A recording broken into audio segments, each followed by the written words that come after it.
Ketua Umum Partai Demokrasi Indonesia Perjuangan Megawati Soekarno Putri bersuara lantang untuk mengkritisi pihak-pihak yang berkuasa, tetapi justru menyelewengkan kekuasaan itu. ASN dan PPPK setempat meminjam uang ke bank itu jumlahnya hampir membuat gajinya habis, gitu kasar.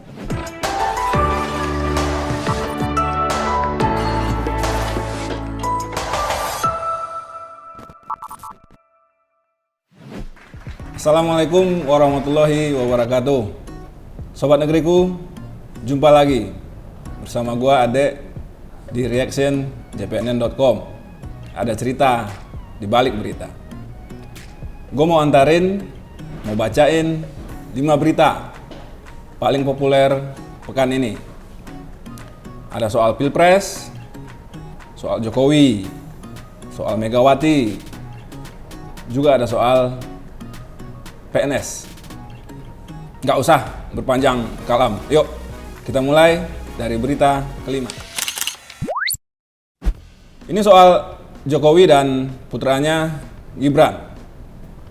Lembaga Survei Indonesia Political merilis temuan terkait sikap publik terhadap putusan Mahkamah Konstitusi nomor 90 dan kinerja pemerintahan Jokowi Ma'ruf Amin menjelang pemilu 2024. Survei ini dilakukan pada rentang waktu 6 sampai 12 November 2023. Ada 1.250 responden yang diambil secara acak dan proporsional di 38 provinsi dengan kriteria minimal telah berusia 17 tahun atau sudah menikah. Intinya yang sudah memiliki hak pilih dalam pemilu. Pengambilan sampel dengan cara multi-stage random sampling dengan margin of error survei lebih kurang 2,85% dengan tingkat kepercayaan sebesar 95%. Ada 2 poin yang menarik dari temuan Indopol survei ini.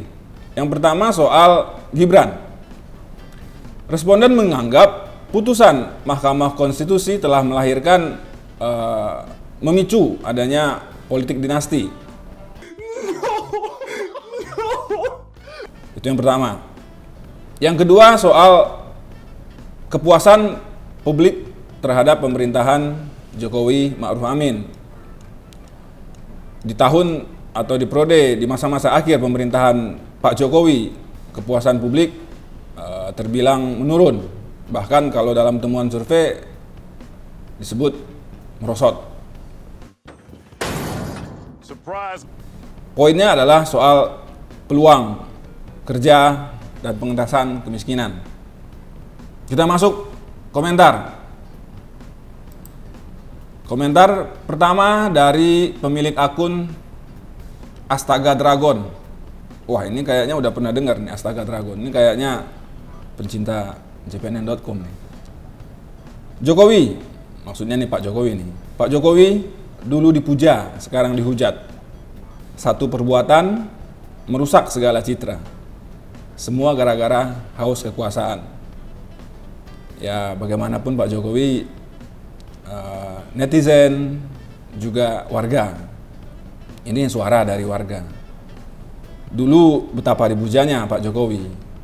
Mungkin sekarang karena suhu politik di Pilpres dan pemilu sudah mulai memanas, mungkin ada kecenderungan antipati atau sejenisnya.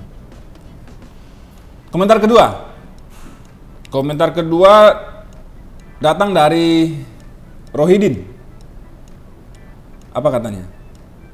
Dulu saya termasuk yang menyanjung-nyanjung Pak Jokowi. Tapi ya sudahlah. 10 tahun jasamu langsung terhapus gara-gara ambisimu dan keluargamu, Pak. Ini pasti nembaknya soal pencalonan putra Pak Jokowi, yaitu Mas Gibran, yang mencalonkan diri ikut menjadi kontestan Pilpres 2024. Berita keempat ya, sobat negeriku. Masih seputar Pilpres. Ini dari Banten. Ulama karismatik di Banten, Abuya Muhtadi, memutuskan mendukung Ganjar Mahfud. Wah, kenapa nih? Apa alasan Abuya Muhtadi? Kiai Haji Ahmad Muhtadi Dimyati atau biasa dikenal dengan Abuya Muhtadi mendeklarasikan dukungannya untuk pasangan Ganjar Pranowo Mahfud MD di Pilpres 2024. Sikap politik yang ditunjukkan secara terang-terangan oleh pengasuh pondok pesantren Raudatul Ulum di Kampung Cidahu, Dusun Tanagara, Kecamatan Cadasari, Kabupaten Pandeglang ini merupakan hasil musyawarah bersama Dewan Pimpinan Pusat Majelis Muzakarah Muhtadi Cidahu, Banten.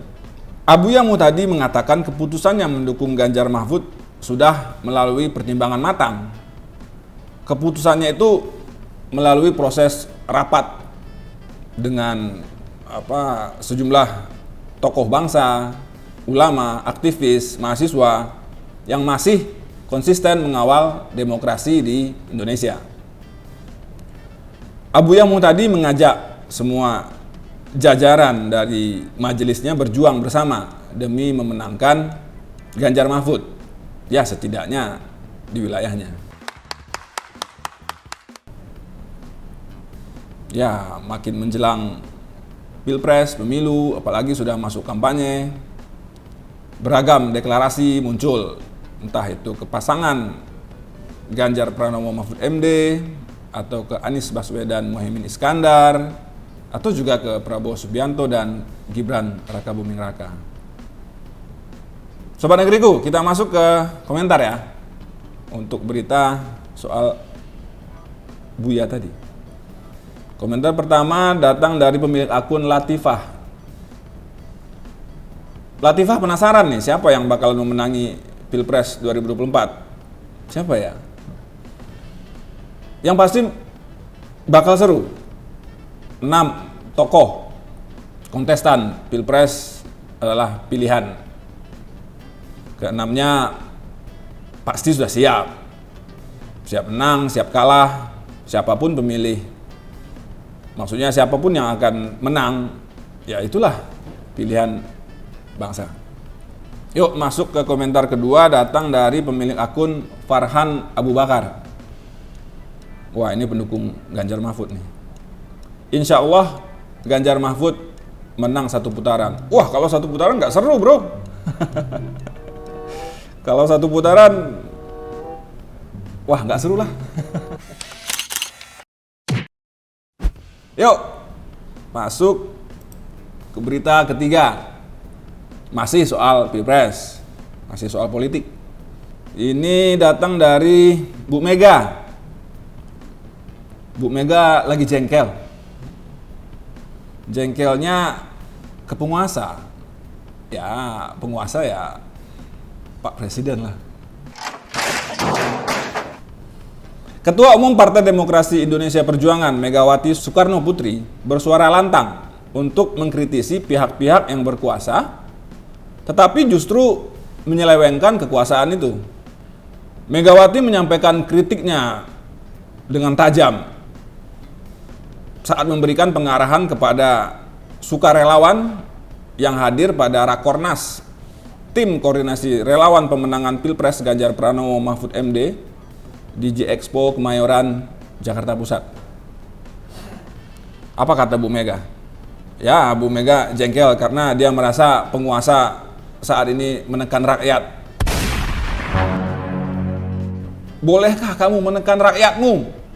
Bolehkah kamu memberikan apapun juga kepada rakyatmu tanpa perundangan, mengikuti perundangan yang ada di Republik Indonesia?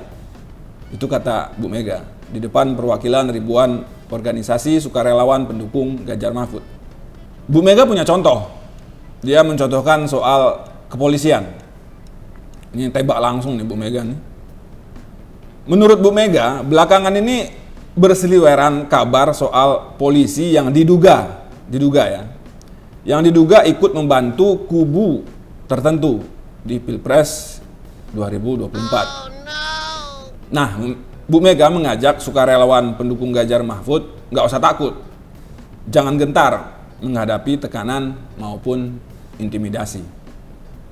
Ya, ini mulai panas karena 10 tahun sebelumnya semua tahu Bu Mega, Pak Jokowi berada dalam satu kubu. Bahkan saat ini pemerintahan Pak Jokowi Ma'ruf Amin juga masih diisi oleh kader-kader terbaik dari PDI Perjuangan. Kita lihat saja nanti bagaimana kelanjutannya. Masuk komentar, Sobat Negeriku. Komentar pertama dari Transformer 15. Transformer 15. Kalau Bu Mega sampai angkat suara begini, kayaknya memang sudah murka banget. Sabar ya Bu, bentar lagi ganti presiden. Ya pasti ganti presiden sebentar lagi, siapapun itu. Komentar kedua dari Petarung Bumi. Capek-capek memperjuangkan reformasi, gejala duplikatnya Orde Baru muncul lagi. Makanya Bu Mega marah. Ya, Bu Mega salah satu tokoh yang merasakan pahitnya berjuang di era Orde Baru. Itu dia, Sobat Negeriku. Next, kita sampai di berita kedua. Berita kedua ini masih soal Pilpres. Ini soal Prabowo, Pak Prabowo. Prabowo Subianto pada hari kampanye pertama Pilpres 2024, yaitu Selasa 28 November 2023, memilih tetap bertugas di kantornya di Kementerian Pertahanan. Dia nggak turun ke lapangan di hari pertama kampanye. Itu dibenarkan oleh Kepala Biro Hubungan Masyarakat Sekretariat Jenderal Kementerian Pertahanan, Pak Edwin A. Sumanta. Dia membenarkan informasi bahwa Prabowo tidak turun ke lapangan pada hari pertama kampanye. Dia berkantor, memilih masuk kantor lah istilahnya. Namun, sore harinya Prabowo dijadwalkan bertemu dengan Pak Jokowi. Ya apapun itu, pertemuan itu kemungkinan sedikit banyak lah pasti membicarakan soal pemilihan presiden. Tentang peta kekuatan Pilpres. Apalagi isunya kan Presiden Jokowi sepertinya mendukung Prabowo Subianto. Apalagi putra pertamanya, Mas Gibran, merupakan calon wakil presiden yang mendampingi Pak Prabowo. Pertemuan sore hari itu masa sih nggak membicarakan sedikit banyak soal pemilihan presiden. Masuk komentar, Sobat Negeriku. Ini dari Bubuy Bulan. Wih, membakar bulan. Rapat terus. Konsolidasi terus. Rapat kerja untuk negara, ada tanda tanyanya. Tanda tanya bukan satu nih, dua. Ya benar juga sih, rapat atau konsolidasi. Cuma Pak Prabowo dan Pak Jokowi yang tahu. Komentar kedua dari Nanang Harjo. Ini yang dinamakan cinta dan benci setipis tisu. Apa maksudnya? Cinta dan benci setipis tisu. Dahulu saling sikut, sekarang bestian banget, tak terpisahkan. Politik dan kekuasaan gini banget ya bro. Ya bener, 2 periode, 2 pemilu, Jokowi dan Prabowo menjadi rival, bertarung. Namun sekarang terlihat bahwa 2 tokoh tersebut sangat dekat. Sobat Negeriku, kita masuk berita paling populer. Soal PNS dan PPK. Ini dari Garut, Jawa Barat. 80% PNS dan PPPK terjerat utang. Wow. Sisa gaji ratusan ribu. Wah, ini parah ini. Menurut Bupati Garut, Rudi Gunawan, kinerja ASN di daerahnya menurun. Salah satunya karena memikirkan utang di bank. Wah, ini menarik. Hampir 90% gaji ASN dan PPPK di Kabupaten Garut itu ternyata untuk membayar utang dengan bunga cukup besar di sebuah bank. Ya, Pak Rudi berharap bank tersebut membuat kebijakan untuk membatasi pemberian pinjaman kepada ASN pemerintah Kabupaten Garut. Jadi kejadiannya begini, jadi ASN dan PPPK setempat meminjam uang ke bank itu jumlahnya hampir membuat gajinya habis, gitu kasarnya. Jadi setelah terjerat utang ke sebuah bank dengan jumlah pinjaman yang menghabiskan gaji mereka gitu. Jadi akhirnya kinerja harian aktivitas di kantor juga ya wajar menurun. Ya siapa sih yang orang yang punya utang masih fokus bekerja, ya mungkin bisa dihitung dengan jari sih yang seperti itu. Jadi Bupati Rudi berharap bank bisa membatasi pinjaman dari ASN dan PPPK ini. Jangan sampai ya ada pertimbangan lah. Mungkin ketika jumlahnya terlalu besar dan bank mengetahui gaji si ASN atau PPPK ini cuma gak seberapa, maaf, ya bisa dibatasi. Gitu ceritanya Sobat Negeriku. Masuk komentar ya. Komentar pertama dari pemilik akun Jamaluddin. Apa katanya? Setahu saya PNS memang banyak yang suka ngutang pakai jaminan SK surat kerja ke bank. Sudah lagu lama ya. Ini bukan rahasia lagi. Banyak ASN yang menggadaikan surat kerjanya ke bank untuk mendapatkan pinjaman.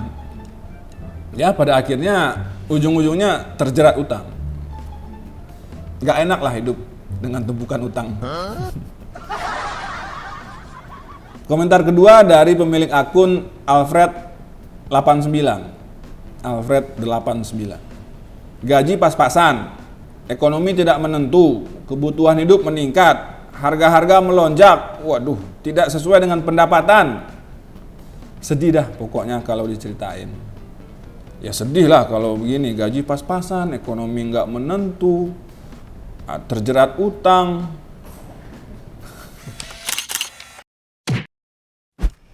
Sobat Negeriku, itu dia 5 berita terpopuler di jpnn.com pekan ini. Oh ya, terima kasih buat Ejer yang masih setia mendampingi kami berkarya setiap hari. Jangan lupa like, comment, and share berita-berita di jpnn.com. Update terus informasi harian kamu di jpnn.com. Gua Ade pamit. Assalamualaikum warahmatullahi wabarakatuh.